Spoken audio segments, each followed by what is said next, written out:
All right. Êtes-vous prêts à continuer la série? Merci à Pasteur Désiré, merci à Pasteur Samuel d'avoir pris la relève dans les dernières semaines, d'avoir parlé d'un rite divin dans la prière. Amen. C'est bien ça? Et d'avoir un rite divin dans notre vie spirituelle, par nos relations, par notre intimité avec Dieu, notre croissance spirituelle. All right. Et ce matin, je veux parler d'un rite de l'âme. Vous savez, on a eu un verset qui est un de notre verset thématique. On peut le relire ce matin parce que je veux que vous l'appreniez par cœur. 1 Thessaloniciens 5, 23, 24 qui dit ceci. Que le Dieu de paix lui-même vous rende quoi? Pur et entièrement consacré à lui. Dieu veut vous rendre pur et entièrement consacré à lui. Que tout votre être, l'esprit, l'âme et le corps soient conservés en son intégrité et dans la pureté, afin que vous paraissiez net et irréprochable lorsque notre Seigneur Jésus reviendra. Qui sait que Jésus va revenir? Amen. Qui a hâte? Celui qui vous a appelé est... Est-ce que vous voyez bien? Yes. Celui qui vous a appelé, merci, est fidèle. Vous pouvez lui faire confiance. Il le fera et mènera à bonne fin l'œuvre qu'il a commencée en vous. Come on! Est-ce que vous faites confiance à Dieu ce matin? Êtes-vous vraiment sûr? Dieu veut finir l'œuvre qu'il a commencée en toi. Si vous prenez des notes ce matin, je vous encourage de prendre des notes. Pasteur Désiré a sorti son cellulaire juste pour prendre des notes. Alléluia. Et j'ai cette phrase. Tu n'as pas besoin de comprendre le plan pour faire confiance à Dieu qui a un but. Je vais le répéter pour être sûr que vous le prenez bien en note ce matin. Tu n'as pas besoin de comprendre le plan pour faire confiance à Dieu qui a un but. Vous n'avez pas encore compris parce que il me semble qu'il devrait y avoir une coupe d'amène qui sort. Vous n'avez pas besoin de comprendre le plan pour faire confiance à Dieu qui a un but. Amen. Bon, je ne sais pas si vous le dites juste pour me faire plaisir, mais dans l'idée que Dieu veut accomplir l'œuvre qui a commencé en nous, Dieu a un but. Dieu a un but, Dieu veut façonner ta vie, Dieu veut utiliser ta vie. Dieu a commencé en mettant son Saint-Esprit en toi, en touchant ton âme, en faisant que ton corps puisse représenter Jésus le mieux possible. Comment il a commencé un œuvre et il est engagé à le finir. Mais le problème, c'est que nous, on veut comprendre le plan. Et des fois, le plan ne va pas selon nos plans. On aimerait tout comprendre. On aimerait savoir pourquoi qu'on est revenu ici. Pourquoi telle chose arrive dans ma vie. Pourquoi telle chose arrive dans mon couple. Pourquoi telle chose. Et on veut comprendre le plan. Mais la foi, c'est de faire confiance que dans les circonstances, Dieu a un but.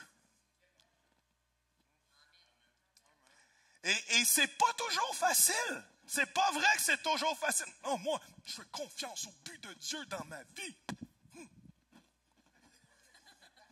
Il y a bien des moments qu'on a des hauts et des bas de faire confiance que dans les circonstances, surtout dans les mauvais jours, que Dieu a un but et que je lui fais confiance. Et on a parlé d'un rite divin spirituel. Je ne sais pas si vous vous rappelez, c'était là le dimanche de la roue. En passant, il y en a d'autres en haut sur la bibliothèque. Si vous voulez faire le test, on a parlé d'un rite divin spirituel que par la prière, par l'écoute de la voix de Dieu, votre vie va changer à travers la campagne. Il n'y a pas de meilleure campagne que d'entendre la voix de Dieu. Et cette campagne-là va être super pratique. Ce n'est pas pour de vous donner de l'information sur comment entendre la voix de Dieu, c'est à propos d'entendre la voix de Dieu. All right? Et que lui nous donne des informations. Est-ce que ça fait du sens? Alors, en 5 semaines, votre vie pourrait être carrément différente, parce qu'au moment que tu commences à discerner la voix de Dieu, ta vie change. Et votre vie va aller aussi vite que votre vitesse d'obéir à la voix de Dieu. Tu peux leur tweeter ça, Jeanne. Okay? Twitter, ça n'existe plus. Tu peux le Instagrammer. Votre vie va rouler aussi vite que votre obéissance est à Dieu. Est-ce que ça fait du sens? Parce que des fois, on veut un rite divin, on veut que Dieu accomplisse l'œuvre, mais notre obéissance à son plan nous bloque d'avoir un rite spirituel qui avance et qui roule et qui accomplit l'œuvre de Dieu. Amen. Et ce matin, je veux qu'on s'encourage à avoir un rite de l'âme. Parce que l'esprit et l'âme, c'est deux choses différentes. Écoutez bien ce verset ici dans Hébreux 4, 12. C'est la version parole vivante qui dit ceci, car la parole de Dieu est pleine de vie et de puissance. Allô? Elle est plus incisive qu'une épée à double tranchant. Elle pénètre jusqu'aux profondeurs de l'être, articulation et moelle de notre vie intérieure, jusqu'à la ligne de séparation entre la vie de l'âme et celle de l'esprit. Elle discerne et révèle les sentiments et les penchants du cœur. Elle juge les pensées et les intentions les plus secrètes. Wow! Tu es en train de dire que le rite divin spirituel, à travers la parole de Dieu, est en train de faire la différence en ce qui vient de l'esprit et ce qui vient de l'âme. Est-ce que ça fait du sens? C'était le premier essai de dessin à Émilie. Et le deuxième, le voici. Ça prend toujours un rough draft. Hein? Et ce que le texte est en train de nous dire, c'est que je suis gaucher. La parole de Dieu est en train de faire une différence, d'aligner, d'amener un rythme et de clarifier ce que l'âme vit. Est-ce que ça fait du sens? L'esprit, c'est la conscience de Dieu. Quand on donne notre vie à Dieu, on est conscient par le Saint-Esprit de Dieu. J'aurais dû mettre Saint-Esprit là, puis Dieu ici. On est conscient par le Saint-Esprit, on est conscient de ce que Dieu pense. Dieu agit dans notre esprit. Le Saint-Esprit connecte avec mon esprit. Est-ce que vous me suivez jusque-là? Et quand j'ai un rythme divin de l'esprit, quand je lis ma parole de Dieu, quand je laisse me toucher, quand je le loue, quand j'entends sa voix, est en train de dire, c'est en train de préciser comment l'âme devrait penser. Êtes-vous là? Parce que l'âme, c'est la conscience de soi. C'est la conscience de ce qu'on vit. C'est la conscience de l'âme, c'est la conscience de nos pensées, c'est nos émotions, c'est notre volonté.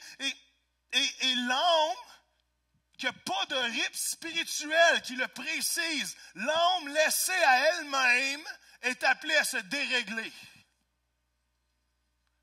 L'âme qui n'a aucune influence d'une vie de l'esprit, même un chrétien, ou que son rythme spirituel est mort, ou sa roue spirituelle est poussiéreuse et qui n'affecte pas son âme, le chrétien ou l'être humain est dirigé par son âme, par ses pensées, par ses émotions, par sa volonté, et l'âme laissée à lui-même va te mettre dans le trouble. Vous ne croyez pas?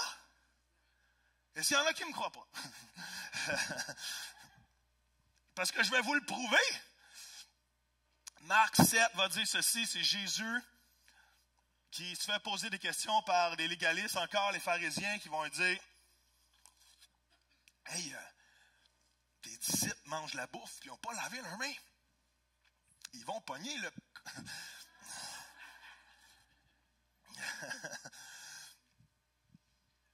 Et Jésus leur dit ceci, all right? Il commence assez fort. Alors, vous aussi, vous n'êtes guère plus intelligents. Ne comprenez-vous pas que rien de ce qui pénètre de l'extérieur dans le corps d'un homme ne peut le rendre impur? En effet, cela n'entre pas dans son cœur, c'est dirigé dans son ventre, puis rejeté par la voie naturelle. Il voulait dire par là que tous les aliments sont également purs. Car, continua-t-il, ce qui provient de l'homme lui-même qui le rend impur. C'est du cœur des hommes que viennent les mauvaises pensées. L'envie de donner libre aux cours instincts, aux instincts sexuels, de voler, de tuer, de commettre des adultères, de dépouiller les autres, de les tromper, de se laisser sans pudeur à des actes immoraux, de s'approprier les biens d'autrui, de dire du mal d'eux, de se croire meilleur que tous. Bref, de céder à toutes les folies que conçoit un cœur déréglé. Toutes ces vilenies, aucune idée de ce que ce mot-là veut dire, viennent de l'intérieur. Ce sont elles qui souillent l'homme et qui le rendent impur. Wow! Est-ce que vous vous rappelez de notre premier texte qu'on a lu dans Thessaloniciens? Dieu veut te rendre pur. Et il est en train de dire que ce qui souille l'homme, c'est quoi? C'est ce qui est dans l'âme. Et l'âme, laissée à elle-même, va te faire dérailler dans ta vie.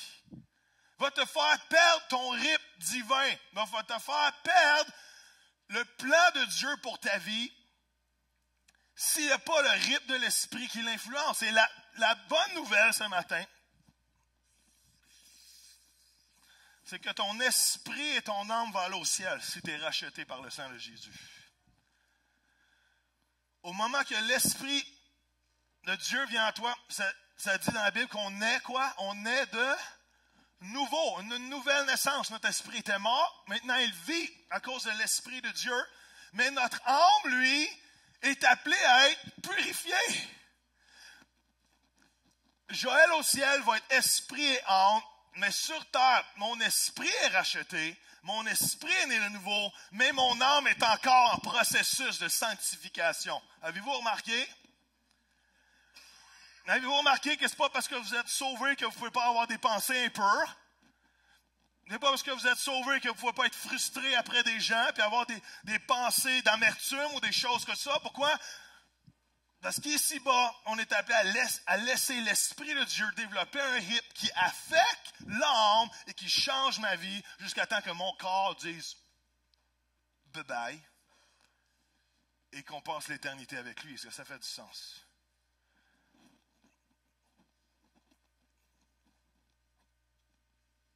C'est pour ça qu'il faut commencer avec l'esprit, l'âme et le corps. Le monde dit quoi? Corps, âme, esprit. Mais c'est en envers. Le corps, c'est la conscience des sens, du monde extérieur. Si ta vie est primordialement influencée par un rythme qui vient de tes sens, ton âme va être déraillée et ton esprit va rester mort. Mais si tu laisses l'Esprit de Dieu par un rythme puissant spirituel, influencer et donner un rythme à ton âme, à tes pensées, à tes émotions, à tes priorités, à ta volonté, maintenant, il va te rester juste à mettre ton corps sous obéissance à Dieu et l'œuvre de Dieu va s'accomplir dans tout ton être. Come on. This is good. Ça, c'est arrivé dans la nuit, dans l'heure qu'on a perdue et qui n'a jamais existé. Right? C'est là que le Seigneur me donnait. Il y a eu un laps de temps dans un continuum et Dieu m'a donné cette image. Mais je veux vous en supplie, si je peux, comme Paul va dire, je vous en supplie. Comment développer un rythme de l'esprit? Si ton rythme de l'esprit est mort, ton âme va vivre comme il veut. Et on va le voir tantôt, tu vas crier pas sa volonté, tu vas crier ta volonté. Quand l'âme dirige ta vie, c'est ta volonté qui dirige ta vie, c'est pas la volonté de Dieu. L'âme a un effet incroyable sur ta destinée. Tes pensées, ce que tu penses, les choix que tu fais, les émotions que tu vis ont un impact incroyable sur ta destinée. Et des fois, elles peuvent te faire dérailler ou te faire couler dans ce que Dieu veut faire. Je ne sais pas si on peut mettre le texte dans Jean. Dans 3 Jean 1, 2, ça dit, c'est un verset que vous connaissez, on l'utilise des fois à bien, des fois à travers, qui dit ceci. Bien-aimé, je souhaite que tu prospères à tout égard et sois en bonne santé comme prospère l'état de ton âme. Qui a déjà entendu ce verset-là? 2 personnes? Quand je pose des questions, vous avez le droit de répondre. Hein? Les enfants écoutent, eux autres. Dans 2 21, ça dit, bien-aimé, je souhaite que tu prospères à tout point de vue et sois en bonne santé à l'image de ton âme. Et si vous avez été dans l'Église assez longtemps, souvent on utilise ce verset-là et le mot prospère ne veut pas dire nécessairement plus de cash. Et souvent on l'a utilisé, mais je ne dis pas que ça ne peut pas être un découlement d'un homme en santé, mais ce n'est pas la première signification. Est-ce que vous me suivez? Parce que l'idée d'être prospère, je vais vous le lire parce que je ne veux pas vous le moffer, mais l'idée d'être prospère dans le grec, c'est d'être dans un voyage ou un cheminement, où on pourrait rajouter un rythme de vie qui apporte succès, ou c'est de marcher sur un sentier profitable. L'idée d'être prospère, qu'un homme est prospère, c'est qu'il marche sur un sentier qui amène au succès. Est-ce que ça fait du sens? Qui m'amène à marcher dans quelque chose qui porte la vie, qui amène du fruit, qui amène le succès de Dieu, pas seulement dans nos yeux, mais comment lui il voit. La pensée hébreu, c'est quand peut-être vous savez, quand Josué a été appelé, Dieu va lui dire quoi?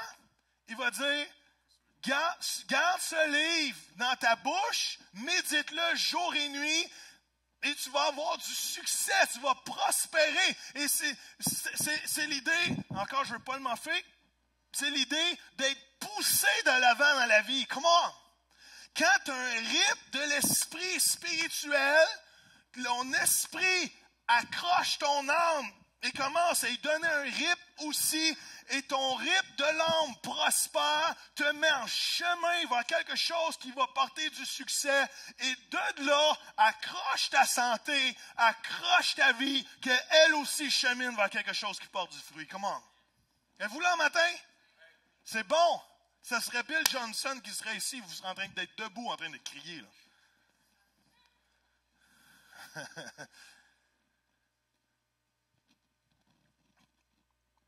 Il est en train de dire, en d'autres mots, que autant va mon âme, autant ça a la capacité d'affecter ma santé et d'affecter le reste de ma vie.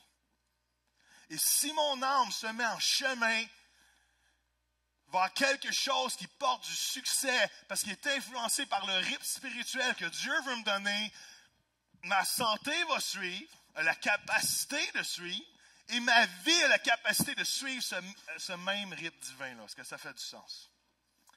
Et je n'ai pas le temps d'adresser tous les trois sujets ce matin, parce que dans le fond, notre âme, j'ai oublié de faire dessiner à Émilie, mais c'est pas si pire, mon affaire. Mon âme, c'est la combinaison de mes pensées. Qui a des pensées? Qui pense qu'il y a des pensées? De ma volonté. On va accrocher la volonté un petit peu, mais pas pleinement. Et de mes émotions. Mon âme est la la quoi? La culmination. L'accumulation.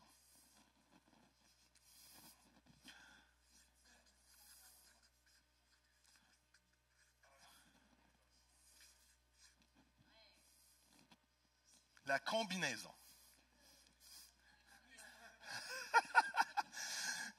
de mes pensées, de ma volonté, de mes émotions. Right? Mes pensées, bonnes, mauvaises, vraies, faux, conscientes, inconscientes. Ma volonté, mes désirs, mes priorités, mes choix, mes émotions, bonnes, mauvaises, hautes, basses, joyeuses, tristes, mon identité, ma personnalité, toutes ces choses-là mises ensemble, c'est mon âme. Est-ce que ça fait du sens? Et mon âme a besoin de s'aligner avec la volonté de Dieu. Parce que si je n'ai pas l'esprit de la parole de Dieu qui vient trancher entre ce qui est de l'esprit et de ce qui est de Dieu et ce qui est de moi, si je vis séparé de l'influence de l'esprit de Dieu dans ma vie, mon âme est appelée à se dérégler par elle-même. Amen? Comprenez? Est-ce que vous voulez que je recommence? OK, parfait. Fait que rapidement, je veux parler de nos pensées et nos émotions. Right? On va adresser la volonté par la bande. Je veux parler de comment on peut avoir un rythme divin dans nos pensées et un rythme divin dans nos émotions. Proverbe 23,7 va dire « Car il est comme les pensées de l'homme ». En d'autres mots, notre vie est la résultante de nos pensées. Est-ce que ça fait du sens? Est-ce que vous comprenez ce que je veux dire? Notre vie, notre démarche, ce qu'on vit, est la résultante de nos pensées. Et si on veut s'assurer que Dieu accomplisse l'œuvre qui a commencé dans nous, il faut s'assurer de prendre contrôle sur les schémas de pensée et ce qui se passe ici dans notre tête. Est-ce que ça fait du sens? Il faut s'assurer ce qui se passe ici, là-dedans, dans le jour, dans nos réactions aux choses, dans nos pensées, dans ce qui cogite, dans ce qui nous passe dans la tête. Il faut s'assurer que ça soit basé sur des vérités qui amènent la vie et non sur des mensonges qui amènent la mort. Il faut s'assurer de ça. C'est un sujet que je prêche une fois par année. Savez-vous pourquoi? Parce que les pensées mensongères, ils sont difficiles à déloger. Les croyances mensongères se cachent dans un coin de notre âme. Et des fois, ça prend un face-à-face avec Dieu, ou même ça prend que quelqu'un te confronte avec tes angles morts pour te dire, comment ce que tu crois présentement est un mensonge de l'ennemi et t'emmène vers la mort et ne produit aucun fruit dans ta vie. Hein? Parce qu'on est en déni avec nous-mêmes plus souvent qu'autrement. On a de la difficulté à faire une analyse, à rentrer en soi. Qu'est-ce qui est arrivé au fils prodigue?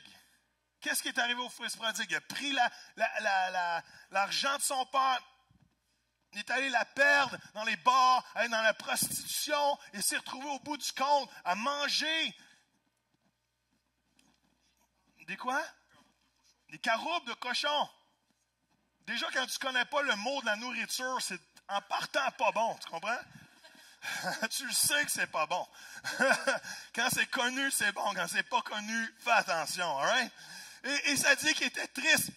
Et c'est quoi que ça dit la Bible? Ça dit qu'il est rentré en lui-même, il est revenu à ses sens, et il a dit, oh, ce que je suis en train de vivre m'amène vraiment pas de fruits et de vérité dans ma vie. Je suis mieux d'être un serviteur dans la maison de mon Père que d'être ici présentement. Est-ce que ça fait du sens? Ce qui l'a ramené à Dieu, c'est sa capacité de rentrer en lui-même et de comprendre ce que Dieu voulait pour sa vie. Et ce qu'il était en train de vivre n'était pas le plan de Dieu, même si ça semblait bon d'avoir la richesse avant que son Père y passe. Autant dégueulasse que cela peut sembler. Est-ce que vous me suivez? Il faut avoir cette capacité de rentrer en nous-mêmes. La stratégie de l'ennemi n'a pas changé. Il est le Père, Dieu. Il est mensonge. Il est le Père. C'est lui qui a mis naissance au mensonge. Est-ce que vous me suivez? C'est lui qui a amené la naissance à jour. C'est lui qui dit, mentir, c'est sa job à temps plein. Et s'il peut rentrer dans tes pensées et te faire croire un mensonge et te lier dans un faux mensonge qui t'amène de la prison, qui t'amène de la mort, il te prie au piège de l'oiseau leurre. Pour ceux qui lisent les psaumes. Est-ce que vous me suivez? Et les pensées, c'est tellement important de comprendre que Dieu veut purifier nos pensées, transformer nos pensées. Yeah. Voici des mensonges communs qu'on peut croire. Okay? Je les ai mis sur PowerPoint parce que des fois, juste les dire, les auditifs comprennent, les visuels, ils oublient. Mensonges qu'on peut croire à propos de Dieu. Dieu aime plus les autres que moi. Fallait dérouler vite, John. Dieu m'a oublié.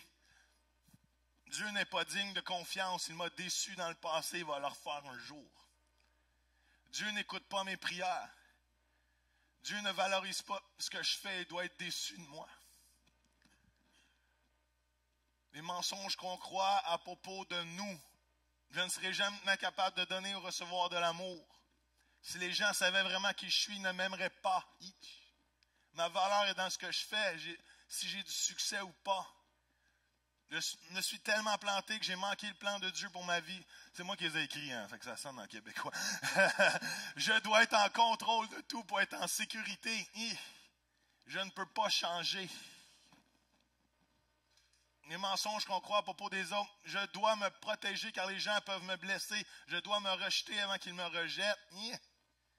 Les relations sont plus de troubles que d'autres choses. Je n'ai pas vraiment besoin d'être en relation avec les autres. J'ai besoin de la louange des autres pour me sentir bien. On ne peut pas faire confiance aux figures d'autorité. / pasteur. Nous allons toujours avoir un mariage brisé ou qui bat de l'aile.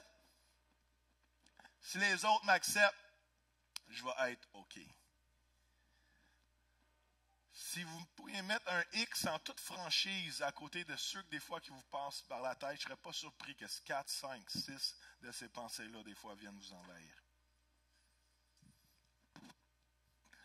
Et un de mes auteurs préférés a dit ceci un jour, il dit « Je ne peux pas me permettre d'avoir aucune pensée que Dieu n'a pas à mon sujet. » Et moi, j'ai rajouté les autres aussi. Comprenez la puissance de cette phrase-là. Je ne peux pas me permettre d'avoir aucune pensée que Dieu n'a pas à mon sujet ou les autres.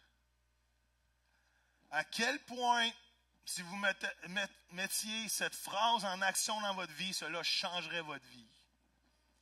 Que ce qui se passe par la tête, vous vous assurez que Dieu l'a aussi à votre sujet. À quel point ça vous amènerait liberté et puissance et joie, qu'aucune des pensées que vous savez que Dieu n'aurait pas à votre sujet, parce que Dieu a des plans de quoi? De bonheur et non de malheur. Dieu cogite pour le meilleur de toi. À quel point ça changerait votre vie que cette phrase-là n'est pas juste une belle situation, mais devient la façon dans laquelle vous vivez à partir de maintenant. Il n'y a aucune pensée que Dieu n'a pas à mon sujet me passe par la tête. Wow!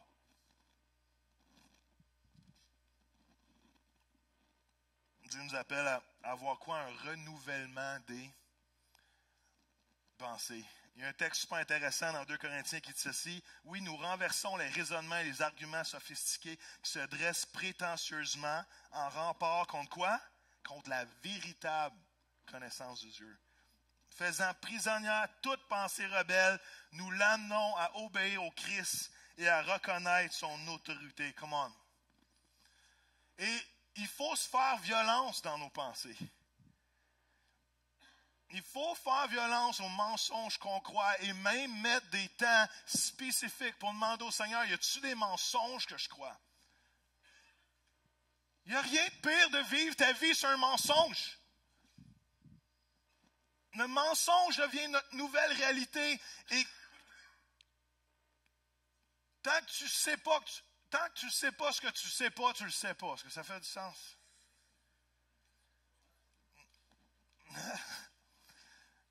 Dans le sens que tu peux vivre ta vie dans un chemin et t'apercevoir au bout de ta vie que tu as vécu basé sur un mensonge qui n'était pas le tien à croire.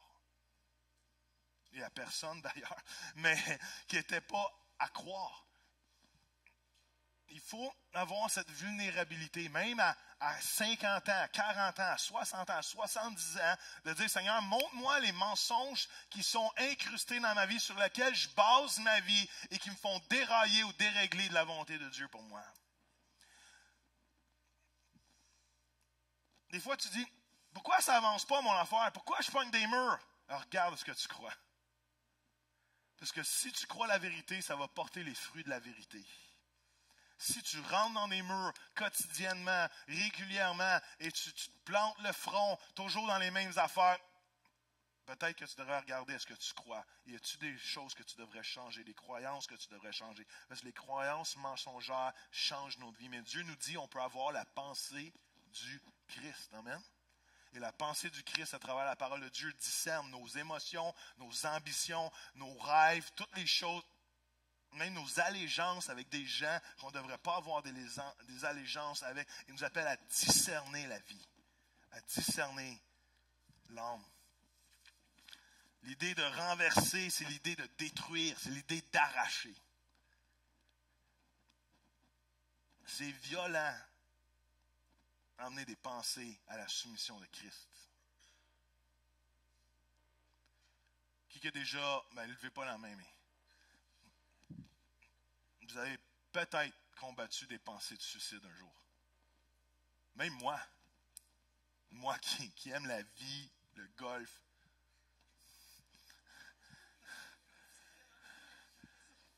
quand ces pensées-là viennent, je pense au golf et ça part. J'ai encore beaucoup trop de games de golf à jouer pour me pendre. J'en ris, mais vous comprenez bien qu'on peut tous combattre ces pensées-là à un moment. Même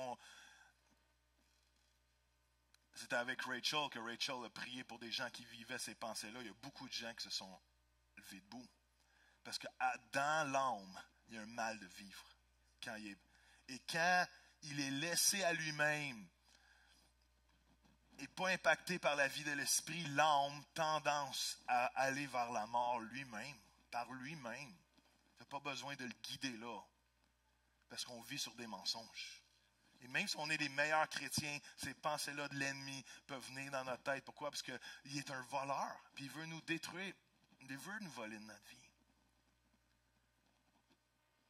Et vous savez très bien que ces pensées-là doivent être arrachées. Et on ne peut pas les contempler. Tu ne peux pas juste dire... Ouf, je vais la contempler, cette idée-là, parce que au moment que tu commences à la contempler, l'homme est tel qu'il pense, et un moment donné, tu vas penser à une action. Et malheureusement, c'est trop tard pour ces cas-là.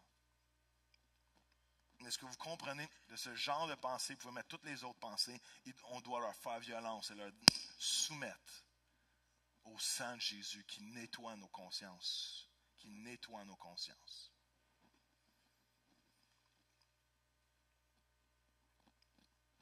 Vous allez me dire, Joël, c'est pas facile. C'est vrai que c'est pas facile. Les hommes, c'est la pornographie. Quand la pornographie commence à s'attaquer à toi et tu vois juste des images d'auto,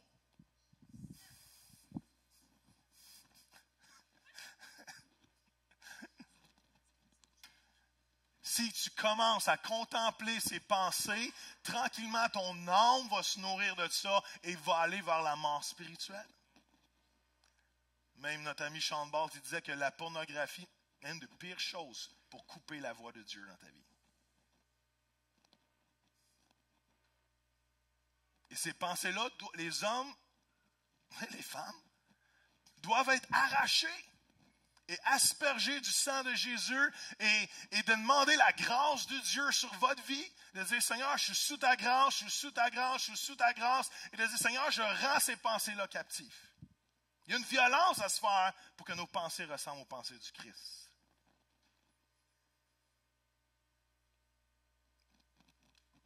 Dieu dit dans Philippiens que tout ce qui est bon, tout ce qui est vrai, tout ce qui est honorable, tout ce qui est digne de louange soit l'objet de vos pensées. Ça ne vient pas tout seul.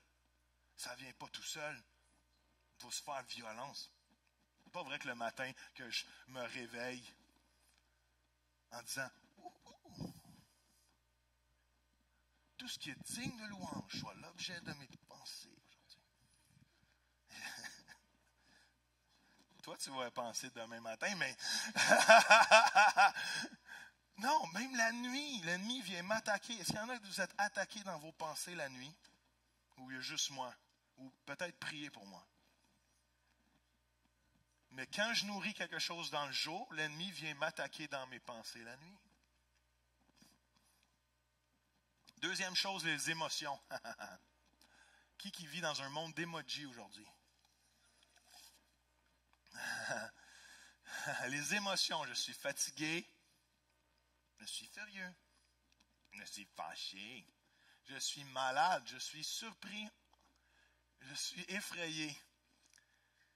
Je suis en train de comprendre ce que cela veut dire maintenant.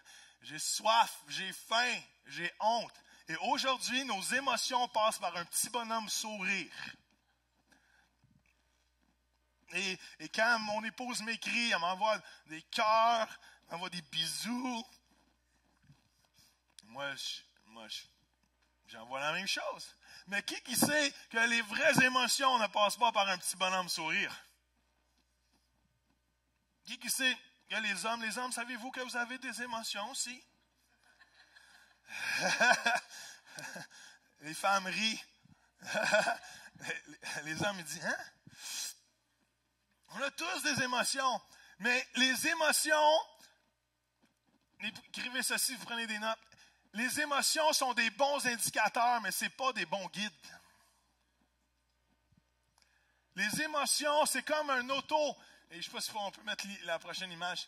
Ça, c'est tous les signes que vous pouvez avoir dans un auto. Les émotions sont là pour te faire réaliser, hey, il y a quelque chose que tu dois checker au prochain changement d'huile. Peut-être c'est le changement d'huile lui-même. Quand ça klaxonne, c'est parce qu'il y a une porte de mal ouverte, peut-être la valise est ouverte. Écoute, il y a tellement de boutons à cette heure, il y a tellement de lumière. Il y a même la lumière qu'on dirait que c'est un U, puis c'est ton pneu qui est dégonflé. Les émotions ont le même rôle dans nos vies. Les émotions ne sont pas là pour être ton guide, parce que sinon, je te garantis, tu vas prendre le champ assez vite. Mais sont là pour être des indicateurs de ce qui se passe en dedans et de ce qui doit être emmené, soumis à la volonté de Dieu. En même temps, les émotions, c'est pas mal, c'est pas péché. Les émotions, ça a été créé par Dieu. On a été créé pour qu'on puisse s'exprimer. Comme les emojis. Qu'on puisse dire que ce qu'on ressent dans nous, Dieu lui-même a eu des émotions. Vous êtes d'accord avec ça? Dieu est en colère. Dieu a eu de la compassion. Dieu a eu de la peine. Dieu a eu même la jalousie. Dieu est l'auteur de nos émotions. On a été créés comme à la ressemblance de Dieu. On a des émotions aussi. Mais nos émotions sont un mauvais guide. Mais des bons indicateurs de qu'est-ce qui se passe en dedans de nous, par exemple, et ce qui doit être soumis à l'amour de Jésus. Il y a deux extrêmes dans les émotions, et je vais en parler rapidement. La première extrême, c'est de refouler nos émotions. Est-ce qu'il y en a qui ont déjà refoulé des émotions? Merci pour votre... Pas capable de le faire. Merci pour votre honnêteté. Moi, je suis un introverti. De nature. Je sais qu'en public, j'ai l'air extraverti. Je vais dire, Joël, tu crois un mensonge. Mais en privé, je suis très introverti. Quelqu'un d'introverti, c'est pas quelqu'un qui est tout seul dans son coin et qui pleure. Quelqu'un d'introverti, alors, des fois, t'es introverti. Oh, pauvre toi. C'est comme, non, c'est pas négatif être introverti. Être introverti, ça veut juste dire que tu processes les choses par en dedans. Et ma femme, elle est extravertie. Je n'avais pas compris ça dernièrement.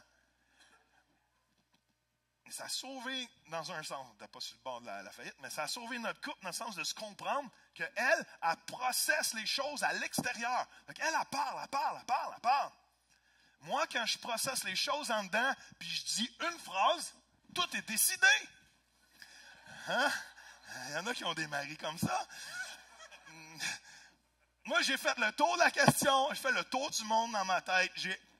Sam me connaît. Les 40 options, je les ai pensées. Et au moment que je dis quelque chose, c'est décidé. Essaye de trouver une meilleure solution. Tu n'en trouveras pas. Prends ton temps. Vas-y, fais-toi plaisir. J'ai tout fait le tour. J'ai affirmé ce que je crois maintenant. Il y en a-tu qui disent amen à ça?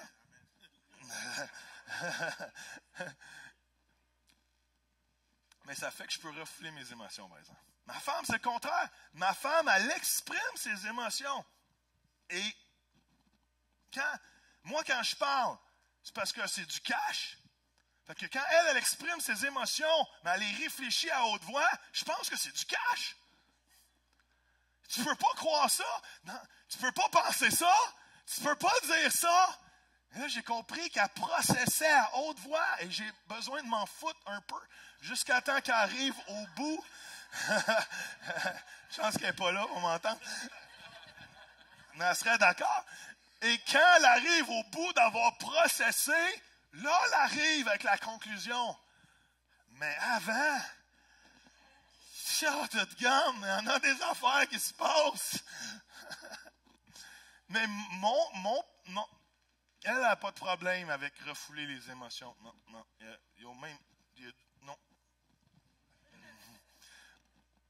Moi, je peux les cacher, par exemple, parce que des fois, j'ai honte de mes émotions. Je suis gêné de mes émotions. Fait que je vais les refouler. J'ai peur de mes émotions. J'ai peur même d'être connu dans un sens. C'est ça, refouler ses émotions. Parce que peut-être j'ai été blessé, peut-être j'ai vécu des choses, et tranquillement, en refoulant mes émotions, je me crée un mur autour de moi qui fait que je me protège. Et savez-vous ce qui arrive quand je fais ça? C'est que mon âme tourne en envers. Et ce que je choisis dans la vie, c'est des choses qui me conviennent et qui sont confortables, au lieu de choisir à obéir à Dieu. Qui sait que la vie chrétienne n'est pas appelée à être une vie confortable et convenable?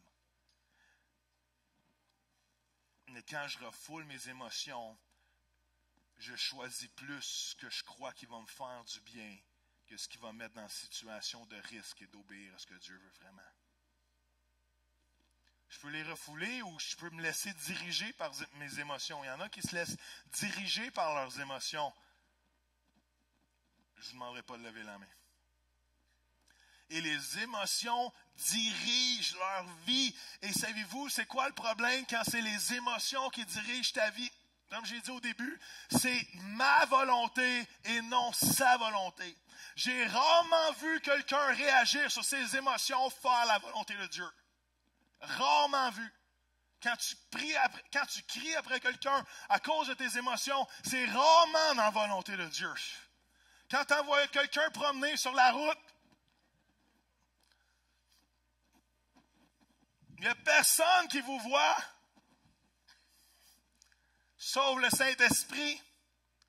Et c'est rarement dans la volonté de Dieu. Quand je prends des décisions sur des coups de tête, c'est rarement dans la volonté de Dieu. Rarement. Je peux-tu vous donner un truc? Quand vous êtes fatigué, prenez pas de décision majeure. Quand vous êtes blessé, prenez pas de décision majeure. Quand vous êtes fatigué, prenez pas de décision majeure.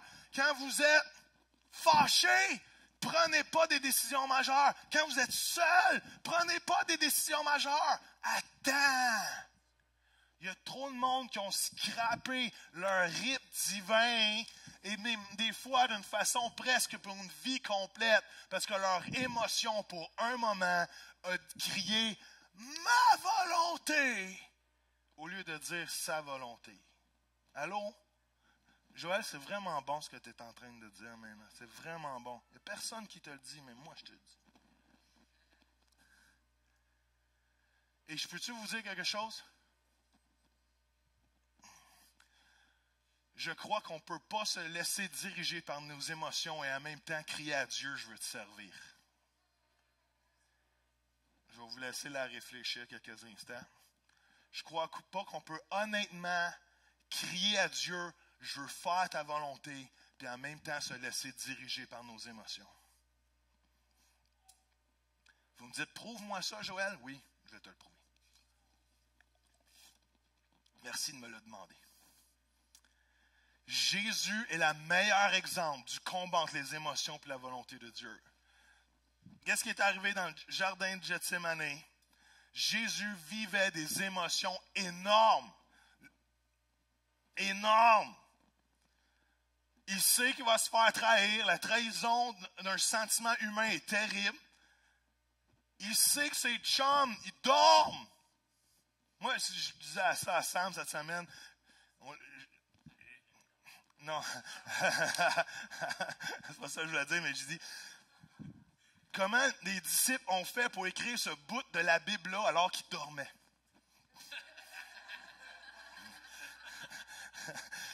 Il y a une solution quelque part, mais ça m'a juste pas une pensée qui m'a passé par la tête.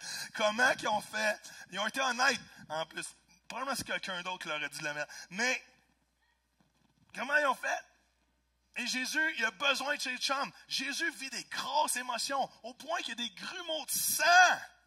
Est-ce que vous voyez ce qui se passe en dedans, là, présentement, le poids du monde, le poids du péché, la peur de mourir, le défi de mourir, le défi de s'abandonner. Et même Jésus va le dire, il va le verbaliser, il va processer à haute voix, il devrait être extraverti. Il a dit, Seigneur, si tu es capable d'enlever cette coupe devant moi, ça me ferait plaisir. Est-ce que vous voyez où Jésus en est dans ses émotions? Jésus est à fleur de peau. Jésus, il sait qu'il va se faire trahir, il sait qu'il va se faire battre, il sait qu'il va se faire arracher à la barbe, il sait qu'il va se faire clouer à la croix. Jésus dit, si tu veux me l'enlever, Dieu, je ne leur demanderai pas. Mais Jésus va dire quelque chose de super clé. Il va dire, mais non ma volonté, mais ta volonté. Come on. Et ça, c'est tellement clé. Parce que nos émotions ont tendance à crier moi,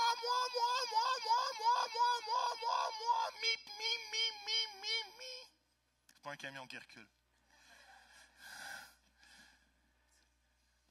Et si j'ai pas, je finis bientôt, mais si j'ai pas de rythme de l'esprit qui fait la différence entre ce qui est de Dieu et ce qui est de moi, je vais vivre à propos de moi et non à propos de sa volonté. Et la bonne nouvelle, c'est que Dieu veut restaurer notre âme. Vous connaissez le psaume 23? Ça dit ceci, l'Éternel est mon berger, je ne manquerai de rien.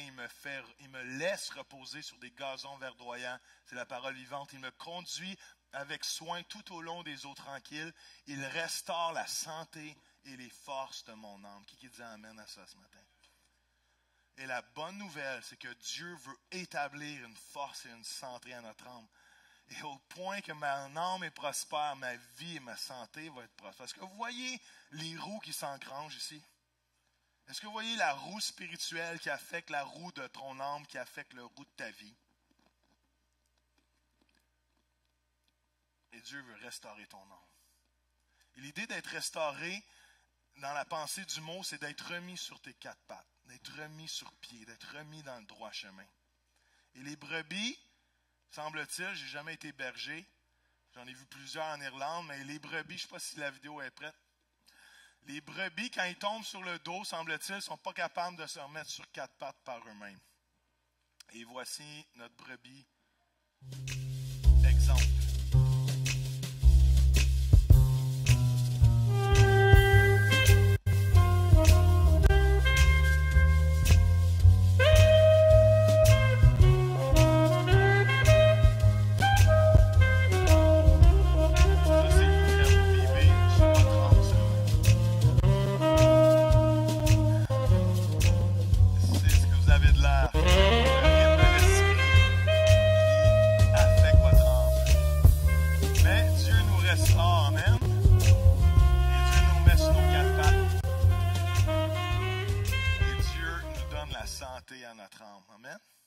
La différence entre le brebis et nous, c'est que nous, on doit le vouloir pour que ça arrive.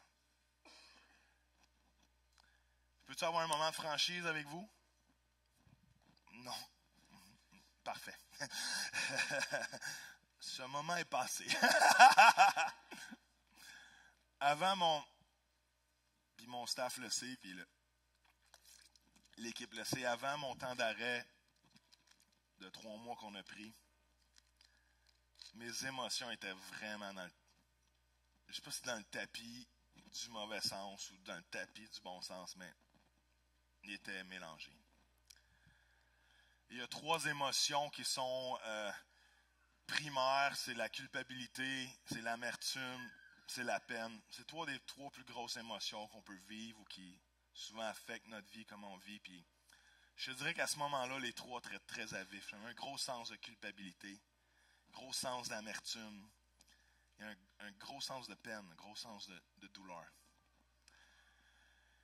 Et ça donnait très bien qu'on arrive en temps d'arrêt parce que honnêtement, j'étais très, très, très fâché. Mathieu le sait, Jade le sait, mes enfants probablement le savaient. J'étais fâché, j'avais beaucoup de colère dans moi. Ça apparaissait pas. je ne l'exprimais pas parce que je processe les choses en dedans. Mais Joël savait que sur une échelle de 0 à 10 en dedans, il était à 12. Je vivais beaucoup de colère. Et je savais que je devais dealer avec. Je savais que je ne pouvais pas continuer sans amener ça devant le Seigneur. C'est soit je vivais sur mon âme et sur mes émotions et j'aurais un jour ou l'autre vécu les conséquences. Ou c'est soit je mettais ça devant le Seigneur, je disais, Seigneur, aide-moi à processer toutes ces émotions-là, parce que présentement, c'est trop pour moi. C'est trop pour moi.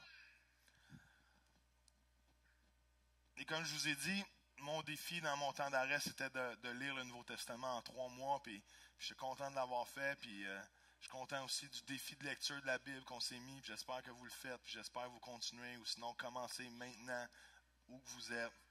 Ça a pris 1 mois, un gros mois, à être dans la présence de Dieu tous les matins avant que ce sentiment-là ne soit pas parti, soit temporaire.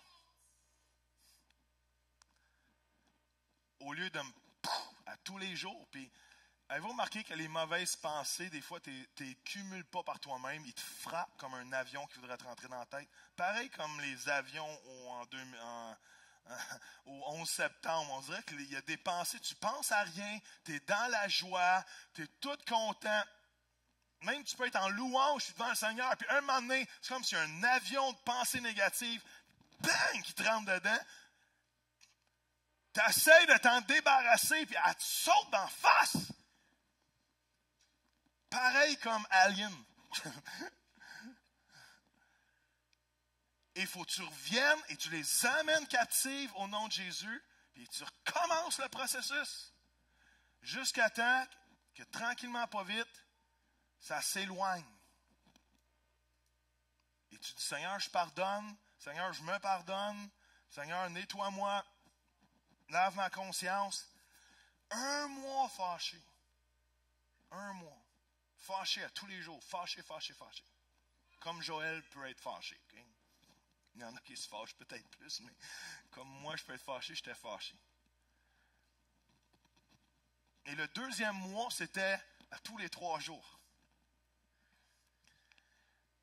Et maintenant, encore, à chaque fois que ça revient, bam! Qu'est-ce que tu fais là à penser à ça? Tu veux pas y penser, ça t'attaque, ça te saute dedans. Même la nuit, t'en fais des cauchemars, t'en fais des choses, tu te réveilles. Je perds donc bien de temps dans la vie à penser à ça. Avez-vous perdu du temps à penser à des affaires dans la vie? Merci pour votre honnêteté, vous deux. Il y a 2 personnes, viens, on va finir le message ensemble dehors. On passe du temps à perdre du temps sur des choses qu'on ne contrôle pas et on rumine là-dessus. Et notre âme prend le dessus. Parce qu'à chaque fois qu'on fait ça, qu'on laisse nos pensées, nos émotions contrôler, l'esprit ne peut plus rentrer. Jusqu'à temps que nous, on dise, Seigneur, viens restaurer mon âme.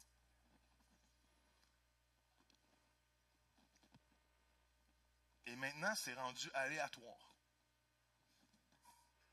Ça peut être en déjeunant, 1 fois par semaine à peu près. Tout d'un coup, par rapport, j'ai de la joie dans mon être entier. Puis tout d'un coup, bam!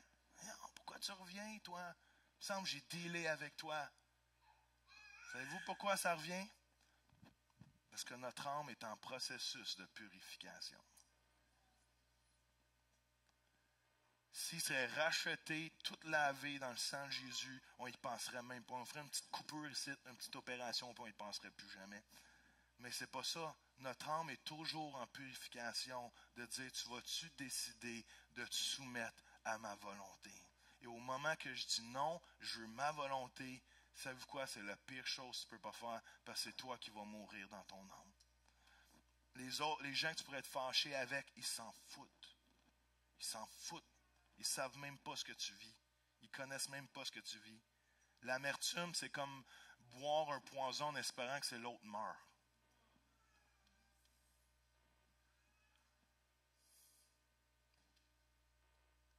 Mais la bonne nouvelle, c'est que Dieu veut redonner la santé et la vie à mon âme. Amen.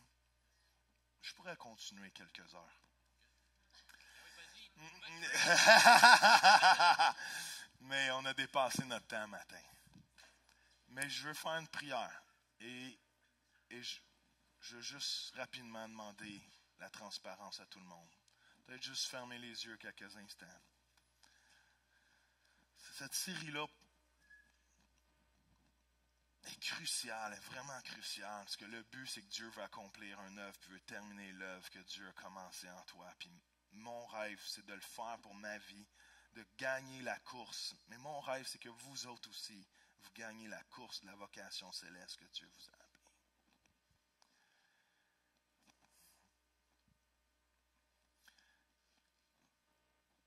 Et je vais vous demander un pas de foi, parce que arracher, c'est radical. Puis ce que je vais vous demander n'est pas vraiment radical, mais je vais vous demander quand même une certaine courage.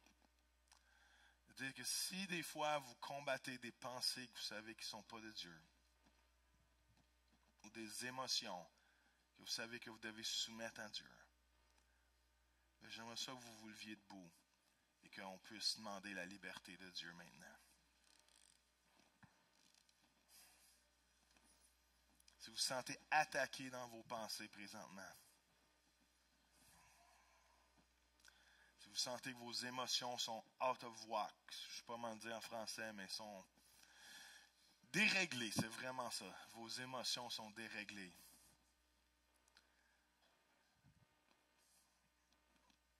Mais il semble qu'on vit toutes les mêmes choses.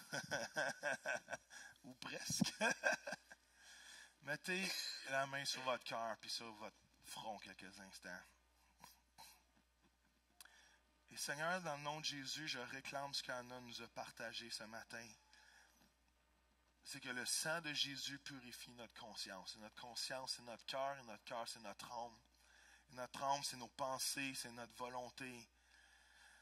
Et c'est nos émotions. Et Papa, on a besoin que tu viennes dans chacune de nos vies maintenant. Regarde ton corps, regarde ton église.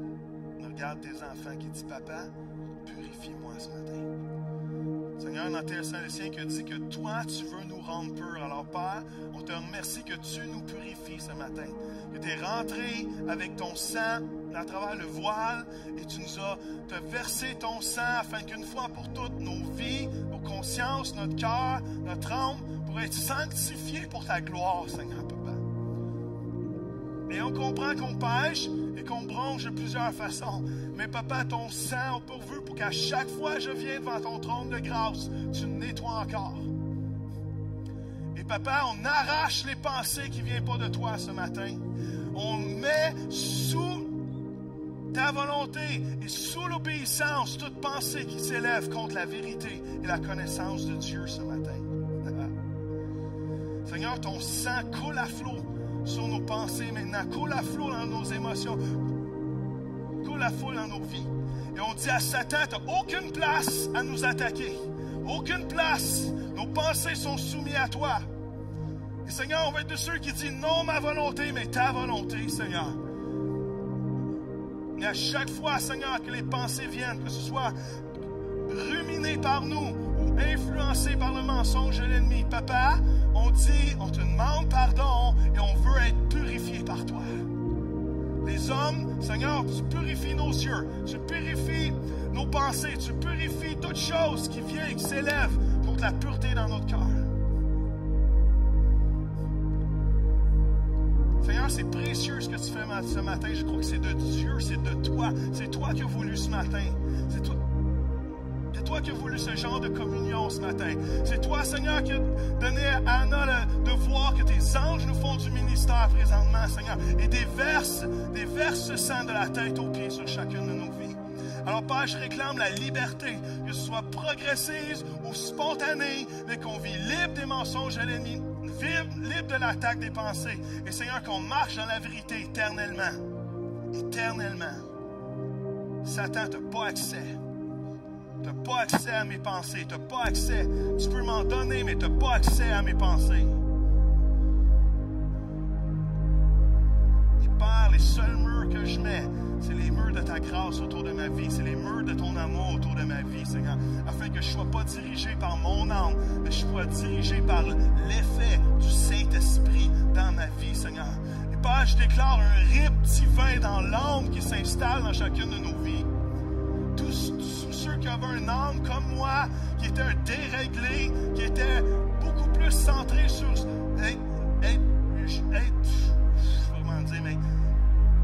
être vengé pour soi. Seigneur, c'est pas pour moi la vie. Tu m'as jamais appelé à avoir une vie chrétienne qui est convenable, qui est convenient, qui me fait plaisir. Tu m'as appelé à carrément m'abandonner à toi pleinement, Seigneur.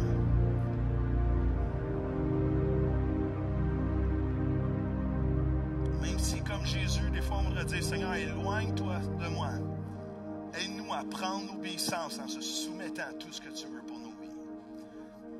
Parce que je le déclare avec mes frères et mes sœurs que je n'ai pas besoin de comprendre le plan pour savoir que tu as un but pour ma vie. Et dans la foi, je m'abandonne au but que tu as pour ma vie.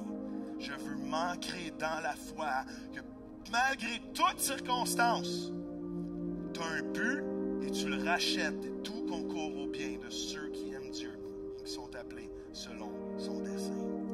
Alors Père, je te remercie pour la pureté dans nos cœurs, la pureté dans nos pensées, la pureté dans nos vies. Et on change nos pensées. On change nos pensées pour ce qui est digne, ce qui est glorieux, ce qui est digne de louange, ce qui est digne d'honneur, ce qui est de joie et de paix, Seigneur, pour ta gloire. Tous ceux qui sont d'accord, qui veulent leur liberté, disent Amen. Amen. Wow. Amen. Dieu est bon. Dieu est vivant. Dieu agit. C'est excitant. Les 2 derniers dimanches qu'on a eu ici, c'était le feu dans la louange, c'était le feu dans la présence de Dieu. Continuez d'aimer Jésus. Allez vous inscrire pour la campagne. Vous ne voulez pas que j'aille vous chercher pour vous inscrire. Vous voulez, c'est la meilleure façon de vous... Achète le livre, inscris-toi, prends le carton, prends le plan et le carton, all right? On vous aime, on se voit la semaine prochaine. Prenez le temps de jaser, de rester. Je ne sais pas si Émilie, ma fille, tu pourrais sortir les pains en arrière. Ouais. Et on vous aime, bonne semaine.